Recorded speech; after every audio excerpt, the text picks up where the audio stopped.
बिस्मिल्लाहिर्रहमानिर्रहीम। अस्सलाम वालेकुम रहमतुल्लाहि व बरकातुहू। नूर हेल्थ केयर में खुशामदीद। उम्मीद है तमाम अहबाब खैरियत से होंगे।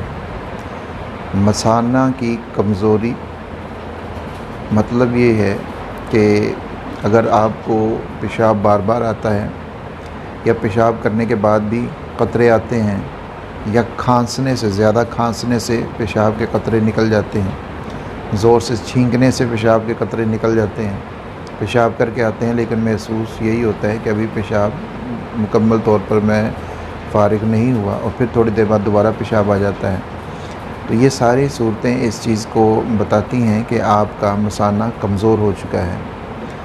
आज मसाने की कमज़ोरी के हवाले से दो बेहतरीन आसान से नुस्खे आपके साथ मैं शेयर करूँगा, जिसके फ़ायदे से अगर किसी को ये मसला है तो इंशाअल्लाह वो ताला वो ठीक हो जाएगा। 10 से 15 दिन के अंदर अंदर बिल्कुल उसका मसाना ठीक हो जाएगा।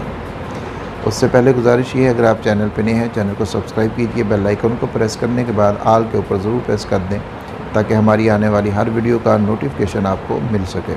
मसाना की कमज़ोरी की जो वजूहात हैं उनमें हमारी ज़्यादातर हमारी ग़ज़ा है जो हम लेते हैं।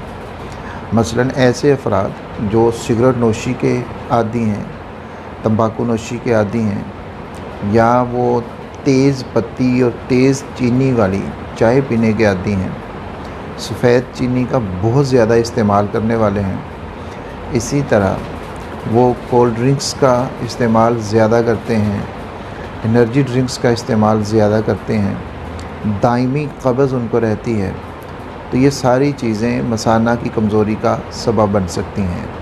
इससे मसाना के जो उज़लात हैं, उसके पट्टे हैं, वो कमज़ोर हो जाते हैं और फिर पेशाब को जो रोकने वाले उज़लात जब कमज़ोर हो गए तो फिर पेशाब का मसला हो जाता है। बार बार आता है, थोड़ी देर बाद फिर आता है, पेशाब करने के बाद भी क़तरे नहीं रुकते, निकलते रहते हैं, कपड़े ख़राब हो जाते हैं। तो ज़ाहिर है फिर बहुत ज़्यादा मसला होता है, कपड़े नापाक हो जाते हैं, नमाज के लिए भी कोई नहीं जा सकता। तो ये सारी चीज़ें इन वजूहात की बिना के ऊपर होती हैं। सबसे पहले जो अफराद मसाना की कमज़ोरी का शिकार हैं उनको सबसे पहले अपनी ग़ज़ा की तरफ तवज्जो देनी होगी। ऐसी ग़ज़ाएँ या ऐसे मशरूबात जो क़ब्ज़ करते हैं उनको बिल्कुल छोड़ देना होगा, और इसी तरह सिगरेट नोशी को बिल्कुल छोड़ना होगा। चाय अगर पीनी है तो चीनी और पत्ती को हल्का रख कर पीना होगा, कॉफ़ी को छोड़ना होगा। मशरूबात तमाम किस्म के जो बाज़ारी मशरूबात हैं, कोल्ड ड्रिंक्स हैं, एनर्जी ड्रिंक्स हैं, इनको बिल्कुल छोड़ना होगा। कोई उसमें थोड़ी बहुत भी कसर नहीं रहनी चाहिए, 100% उनको छोड़ना होगा।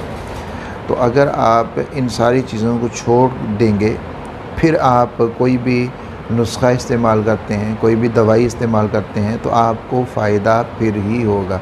ये बात मैं बारहा मुख्तलिफ़ वीडियोज़ में कह चुका हूँ।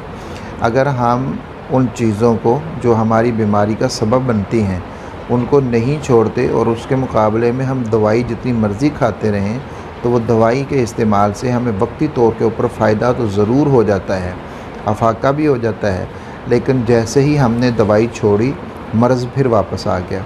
उसकी मेन वजह क्या होती है? उसकी वजह यही होती है कि वो ग़ज़ाएँ, वो मशरूबात, वो चीज़ें जो उस बीमारी का सबब थी, उसकी वजह थी, जिनकी वजह से वो बीमारी हमारे जिस्म में दाखिल होती है, तो उनको हम नहीं छोड़ते तो दवाई अपना काम करती रहती है। और जब दवाई को हम छोड़ देते हैं तो ज़ाहिर है वो ग़ज़ाएँ हम पहले से ले रहे होते हैं, तो वो ग़ज़ाएँ फिर अपना काम दिखाना शुरू कर देती हैं। इसलिए सबसे पहले आप उन ग़ज़ाओं को बिल्कुल छोड़ दें, उनके अंदर तब्दीली लेके आएँ जिनकी वजह से वो मसला पैदा हो रहा है। चलिए उसके हम नुस्खे मैं आपके साथ दो शेयर करता हूँ, बहुत आसान से हैं। उनके इस्तेमाल से आपका मसाना ठीक हो जाएगा, लेकिन परहेज़ के साथ। आप परहेज़ करना आपके ऊपर है, वो आपको करना पड़ेगा। अगर नहीं करेंगे तो फिर नुस्खे का भी कोई फ़ायदा नहीं, आप छोड़ दें, इसको इस्तेमाल ही ना करें।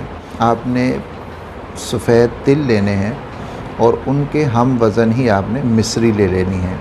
यानी अगर 100 ग्राम सफ़ेद तिल हैं तो 100 ग्राम ही आपने मिश्री ले लेनी है। इनको दोनों को आपने मिलाकर सफ़ूफ़ बना लेना है। रात को सोने से पहले, यानी जब आपने तमाम मामूलात आपने कर लिए, सोने से पहले एक छोटी चमची वो आपने लेनी है टीस्पून, और इसको खा लेना है। उसके बाद आपने कोई किसी किस्म की चीज़ का इस्तेमाल नहीं करना, कुछ भी नहीं खाना। ये आप अगर 10 से 15 दिन इस्तेमाल करेंगे तो इंशाअल्लाह ताला आपके मसाने की कमज़ोरी ख़त्म हो जाएगी, ठीक हो जाएगी। एक दूसरा नुस्खा है, उसके अंदर जो अज्जा हैं वो भी आसान से हैं, कोई मुश्किल अज्जा नहीं है। आपको आसानी से अपने घर में भी मिल सकते हैं या फिर किसी भी करियाना स्टोर से मिल सकते हैं या पंसार स्टोर से मिल सकते हैं। उसके अंदर हैं भुने हुए चने, काले तिल, मगज़ बादाम और शक्कर। ये सारी चीज़ें आपने हम वज़न लेनी है, यानी आप 100 ग्राम इनको ले लें, 50 ग्राम आप इनको ले लें। भुने हुए चने, काले तिल, मगज़ बादाम और शक्कर, इनको आपने मिलाकर सफ़ूफ़ तैयार कर लेना है। यानी चनों को, बादाम को, इनको आपने अच्छी तरह से पीस लेना है और पीस कर इनका सफ़ूफ़ तैयार कर लेना है। और इसके अंदर ये सारी चीज़ों को लहदा पीस लेंगे तो आसानी रहेगी, क्योंकि काले भुने हुए चने आसानी से पिस जाएंगे। लेकिन जब आप बादाम को पीसेंगे तो उनके अंदर चूँकि तेल होता है तो उसकी वजह से उसको पीसना थोड़ा मुश्किल होता है, तो उसको अलहदा से पीस लें। फिर पीसने के बाद इन चीज़ों को आप मिक्सअप कर लें, इनको मिला लें। तो इन सारी चीज़ों को मिलाकर आपने सफ़ूफ़ तैयार करना है। और उसके बाद आपने देसी घी थोड़ा सा लेकर इनको नीम भूनना है, यानी कि हल्का सा भूनना है, ज़्यादा इनको ब्राउन नहीं करना। बस देसी घी में हल्की सी आंच के ऊपर थोड़ा सा इनको भून लेना है। अब ये आपका नुस्खा तैयार हो गया है। इसको आपने इस्तेमाल उसी तरीके से करना है, यानी रात को सोने से पहले। और 1 चम्मच आपने ये टीस्पून जो है चाय वाला चम्मच, 1 चम्मच आपने इसका खा लेना है। लेकिन इसके बाद आपने कोई चीज़ नहीं खानी।